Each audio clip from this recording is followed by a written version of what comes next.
What up? What's up guys, it's Bishop here to give a reaction to a hip hop song. Now, I haven't done a video like this in a while, and in fact this isn't my normal type of video I do, so please have some grace there. There are people who react to songs who do it much better than me, so that's not my goal here. But a few people had sent me, they knew I grew up diehard Eminem fan, complete stan, big collection, right? As every stan, right? They have the biggest collection, but really grew up loving Eminem, more importantly, loving hip hop. And so a few people said, hey, did you see the Game's diss track leaked? And I was like, oh, you're probably talking about that freestyle, you know. They were like, no, like a 10-minute diss track just leaked. So I listened to it. I looked up other reaction videos, but I didn't see any, probably because people might still be listening to it. It's quite long. Here is my reaction to it, but I do want to give some context. Number one, even though I grew up diehard M fan, I'm trying to set that bias aside, because equally I grew up a Game fan too. So through M, obviously with G Unit and Fifth, I got introduced to the Game and loved it. Documentary, one of the most played hip hop CDs in my car. Then from Documentary to Doctor's Advocate, LAX to everything, even up to Easy. Recently, tracks from the Game, One Blood, 300 bars, listen to his production, lyrics, dope. Like, I know a lot of his songs. My Life with Wayne, can rehearse it front to back. So there's also that side. So I don't want it to be perceived as, oh, okay, here's another stan. I'm just giving an honest hip hop fan's reaction to this diss track. I don't think M will reply, and there's several reasons why. I think this diss track was better than everything Nick Cannon threw at him, better than the As Is diss track. But I personally think MGK's was a direct shot and actually a better diss track overall than what this is. But I think this is a setup. I don't think this is everything the Game has. I've heard his diss tracks and he can definitely bring more to the table.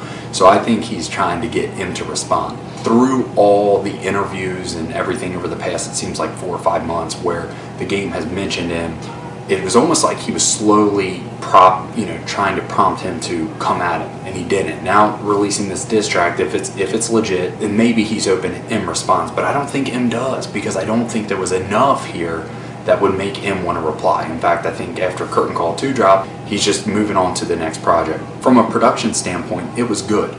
But the reason why I edge MGK's diss track is MGK, and I think MGK could have done things a little bit differently to make it look very clean. But MGK was shot after shot after shot. The Game, I do respect the plot and kind of the setup of it, riding around with Matthew Mitchell. That's dope because that's unique. So I definitely give some credit there. But I felt like it wasn't as direct or intentional, like copying the flow and style and then all the different references. While that was good, I think it almost makes the track more of a Slaughterhouse, right, by Joe Buttons. It's almost like paying homage or a high respect, and what Joe did was more of that respect but kind of hurt with everything that happened with Slaughterhouse, but at least he gave context. I think a lot of fans are wondering, like, Game, where's this coming from?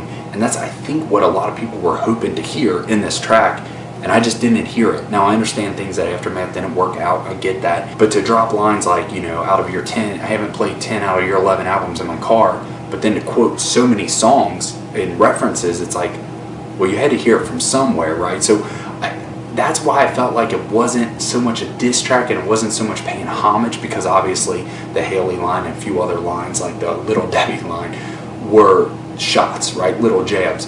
But for 10 minutes, I just felt like it was a setup and not everything that Game has. The other thing I was a little bit confused at is why Game mentioned like Nas's name in the song around the Pac and Biggie line, because obviously M and Nas came out with that track not too long ago. M just did a song with Snoop. M doing the stuff with LL Cool J. Like, there have been consistent tracks or pictures or whatever, M hanging out with so many hip hop legends. So it's almost like you can't take that away from him. Obviously record sales and everything else. But the one thing that the Game did say that has been a trend recently, Charlemagne, I think Gucci Mane said it, was the fact that M isn't being played in clubs or bars. Now, while some stans will say, no, I heard Smack That in a club and things like that, there is some weight there, but I just don't think that's been M's market or kind of his intention of making music. I don't think he's saying, oh, I'm going to make a bunch of club and bar songs. And instead, I think he's hit a much wider audience. So I think that's it. So while there's some truth there, I just don't think that's enough to make a whole diss track about. So feel free to leave your comments below. Curious what you hip hop heads think about it. Love y'all. Thanks for watching.